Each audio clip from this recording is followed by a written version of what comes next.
The system that you need to be more productive in your life or in your business already exists, but you just don't know how to get it out of your head and into the AI. And in this video, I'm going to show you my approach step by step so that you can easily build out your own agentic prompts and systems on a daily basis to automate your life and just make AI more practical and useful for you. Someone reached out to me and asked me if I had a course that would teach people how to build these agentic prompts. And I have to tell them the truth when I write them back later on tonight, but I don't sell courses anymore. And let me explain why, because it matters a lot when it comes to the content that I'm creating on this channel. We're 3 years into the age of AI, and for $20 a month, you can have access to any state of the art intelligence that you want to, ChatGPT, Gemini, or even Claude. And I don't believe there's any educational program that you can't reverse engineer just by asking the right questions. Information is not a gap anymore. It's not something that people can't find. Implementation is. And so I want to offer you tools and assets that help you get things done. That's why everything I offer is either a kit, a ready to use asset that's going to streamline some process for you in your business or content creation or productivity, or consulting, where we get on a Zoom call and we build it together or work together live for several hours. But that conversation stuck with me because they were right that a video like that didn't exist. So in this video, I'm going to give you a step-by-step over-the-shoulder view of a system that I've been intending to build for several months now, but I think that this is the perfect opportunity for me to solve a real-world problem that I'm having, so you can see how this system actually plays out, and then you can turn around and do the same thing yourself. Before we get into the build, the 1 hour content strategy kit is for small business owners or professional creators who want to create an offer that their audience loves. They're trying to grow a YouTube channel, clarify their messaging, or maybe you just want access to some of the bonuses like my research assistant wizard and others that are listed there. Either way, if you want to get access to that tool that streamlines that process and gives you an advantage, just click the link in the description. So when it comes to my approach to agentic prompts, they can be summed up very simply. There are only two different components. There is the library and the logic. The logic is the step-by-step formatting or steps that the agent needs to go through to actually achieve the goal that you set out for it to do. And the library is a toolbox of different items that it's going to need along the way to actually get the job done. And so what we're essentially going to do is work from what it looks like when it's done all the way back to the logical steps, because that's the best way to absolutely do it. And the reason that this is so powerful is because it takes you from this place where you're constantly opening up a chat window and you're working with the same problem over and over and over again, and you know what you have to do. So why don't you just standardize it so that you don't have to do it anymore? A problem that I've been facing is that I get so many emails from people asking me to sponsor different apps, websites, services that they offer on my channel. And I don't have a problem with that, but it's difficult to find time to vet everyone or to find out which ones I should work with. And so I need a system that will allow me to simply turn it on and it can go in my email, find the deals, verify who's good, who's not, who I should look out for, who I shouldn't, who has the budget, who doesn't have the budget, and then basically give me a list like who to work with, and then format the email for me in a certain style that we'll get into later on, send the email and kind of manage the conversation for me. So in this video, we're going to be using Claude and we're going to be using Google Docs to get this done faster. You can use voice memo if you want, because voice memo actually transcribes your voice really fast, but Google Docs works as well, does it in real time. You want to click on tools, then you want to go to voice typing. And after you type voice typing, you're going to get this little microphone. All you have to do is click and then start talking. And so the first thing we want to do is describe what it looks like is done. So what I want to do is build out a system using my library and logic to help me sort through my brand sponsorships. I get a lot of emails. I don't know how to vet them. I don't know how to figure out who I should work with, who I shouldn't work with. So one thing that it looks like when it's done is this. What I want is a list of the top 5 brands in my inbox at any given moment. And the top 5 brands are going to be categorized by company size, annual revenue, budget, and reputation, their trust score. Because I want to make sure that the companies I'm working with are reputable. Because the last thing I need is to, so right there, you see how I just stopped. So whenever it stops, you just want to like catch it, and then you come back over here and click again. Because the last thing that I need is to recommend a service or product to my audience, and then they get burnt by it. That reflects on my reputation. I can't have that. So that's what I need for it to look like. Now, here's some ideas I have about how to do it. And so I think that the library is going to need several items, and I've made a list of those items that I'll provide below. And I think that there are going to be several agents that are needed. We need to include my minimum pricing for different formats. So for a 30-second to 1 minute integration, let's just say $500. And for a dedicated 6 to 8 minute YouTube video, let's say $1,500. Anything that doesn't meet these standards, we filter out. We also want to make certain that there is a brand and audience fit. We also want to create a due diligence checklist that looks for the founder of the company, verifies their annual income and what their potential budget is, because brands will try to lowball you. We also want to create a very small template bank for emails, and we want the emails or the logic for the email writing portion when it verifies who we should respond to and it manages the conversation. We want them to negotiate in the style of Chris Voss, never split the difference, in order to get the deal or negotiate for the deal that we want. So if we say we want 3,000 for a video, we want the system to use Chris Voss, never split the difference negotiation tactics to do its best to get us that deal. Not to equivocate, not to move away from that number, but to get us that deal.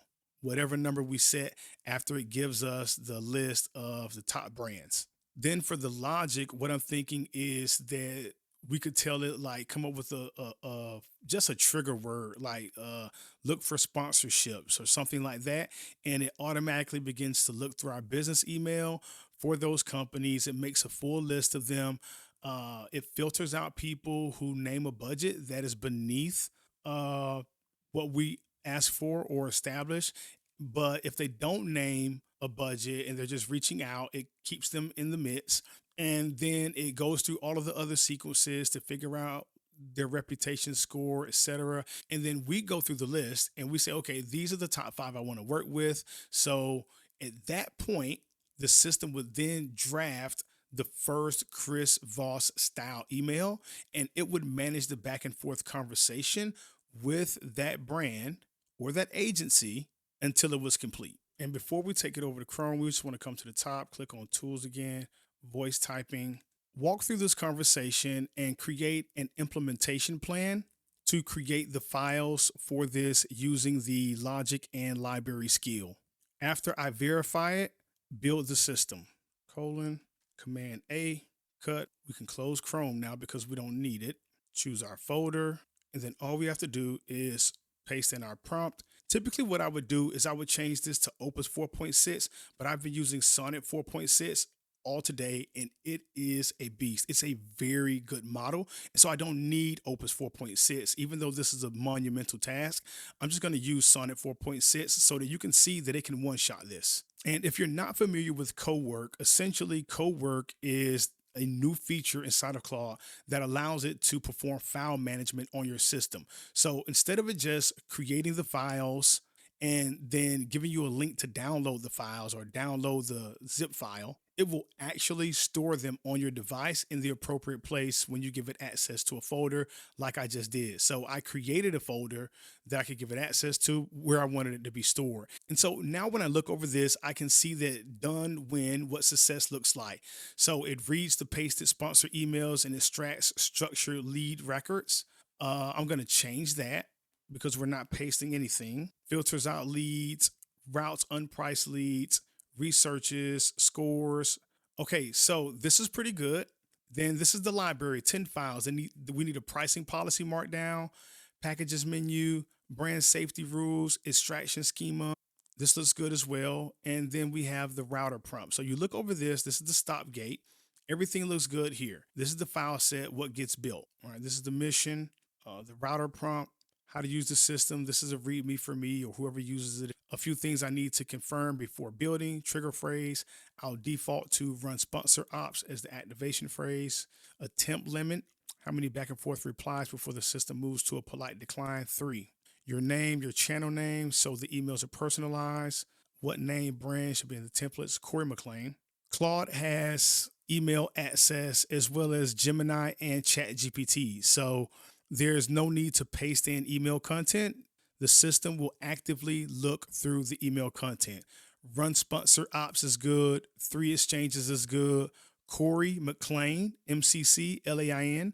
That's how we spell it. You got it right. Sorry for spelling it. And the negotiation anchor, when you haven't set a price yet, do you want the system to anchor high? Yes, always anchor high because we'll let them talk us down, but we're not going to try to talk our way up. And once again, 3 attempts is good. Go ahead and build it. And just like that, we're done. So now what's going to happen is that it's going to go ahead and build out the system based on our brain dump because it already knows what it needs to build.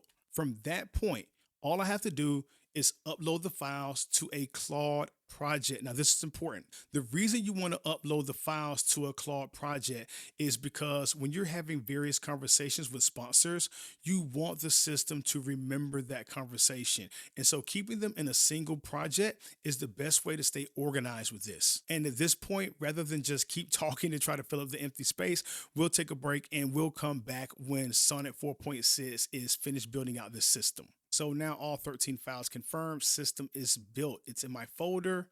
This is the logic. So Claude even let me know that this is my router prompt. This is like the logic. So whenever you have step-by-step logic, if you can, you want to place it at the highest level possible. Now, if you're using ChatGPT, this file is most likely going to have to be placed inside of the library. And then the router prompt simply tells ChatGPT to open this file and use this file as its system prompt, so to speak. And then it manages the other library files from there. But you don't have that problem with Claude and Gemini. But let's open this up. There's no copy button, so let's just highlight all of it. Copy. Now we're back in Claude. Click on the projects here. New project. Sponsor ops. Filter out good sponsorships from bad ones. Come to instructions and paste in that long command. Save the instructions. Go to files. Upload from device. And once you've navigated to the folder, click the down arrow to expose all of the files. We can see we have L1 through L10 as well as the other files. Now the ops logic is already uploaded, so we don't need that one, but press Command A and then press Command and click on the one that we don't need. We don't want it duplicated. Press enter, and now all of our files are open. The only thing we need to make certain of is that Claude has access to our email. So let's just say run sponsor ops. Press enter. All right. Got it. This is the wrong email. Let's go to settings. I'm sorry, not settings. Click the plus button. Connectors, Gmail. Let's connect it. Press continue. Choose the account. Press continue. Continue. Copy the response. Run it again. And now it's running. It's processing the sponsorship inquiries, and it'll come back with a report. And then I can choose from that, and it should write the emails in the style of never split the difference. Now, sometimes when you build it, you're going to find little small things that you want to change that don't run exactly the way you want to. What you want to do is have a pencil and paper, or if we're being more practical, a Google Docs or just the notes on your phone or voice memo or just remember in your mind. And you want to keep a list of everything that you want to change, because you can always go back to that CoWork conversation and paste in that list of changes. And then Claude will go and make the changes to the actual files. You don't have to create the files all over again. So I'm scrolling through this. I can't let you guys see this here because it's personal stuff with people's emails and stuff like that. But what I can tell you is that it's working 100%. It's giving me a detailed report of everything that's going on. There is an active deal. There are a couple with clarification pending. There is one that was closed and auto rejected. So the system is working as it's supposed to. So hopefully you were able to follow along and see how simple it is. When you understand the library and the logic framework, you don't need to write a fancy prompt. That's the main thing I wanted you to see. You can brain dump and get this done And if you want the logic and library skill, you can go to the videos on my YouTube channel and you can create one. But if you don't want to go to YouTube and get the transcripts from my videos and create your own logic and library skill, you can use the link in the description. I'll have it up tonight. And if you got value out of this video, make sure you hit the like button, subscribe to the channel. And as always, take care, have a great day. And I'll see you in this next video where I'm showing you how to build agentic prompts